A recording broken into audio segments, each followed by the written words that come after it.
我今次咧去曼城嘅短宣，我係希望去見證到神喺當地嘅作為。今次嘅短宣對我嚟講係一個服事上嘅跨越，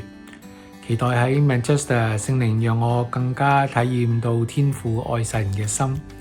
希望藉住今次咧嘅短宣，可以了解當地嘅宣教士 Justin 同埋 Britney 佢哋嘅宣教生活啦，以至咧我更有效嘅為到佢哋禱告。咁所以今次我哋去嘅其中一個最主要嘅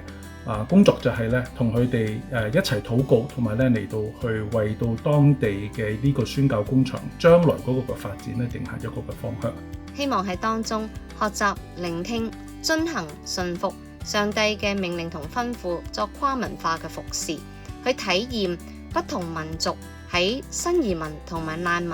嘅深切嘅需要嘅裏邊，去經歷上帝福音嘅大能。亦都盼望短宣隊喺當地各種嘅服事，聖靈加倍賜俾我哋愛心，讓被服侍嘅人感受到我哋嘅喜樂，有主嘅生命所帶來嘅平安同埋能力。我藉着呢啲傳福音嘅事工，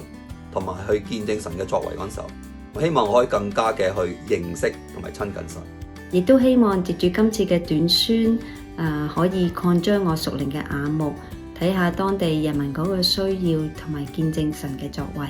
最後，我亦都希望去認識多啲當地嘅宣教士佢所做嘅工作，從而我可以更能夠去合適嘅去為佢哋祈禱，同埋配合佢哋嘅事工。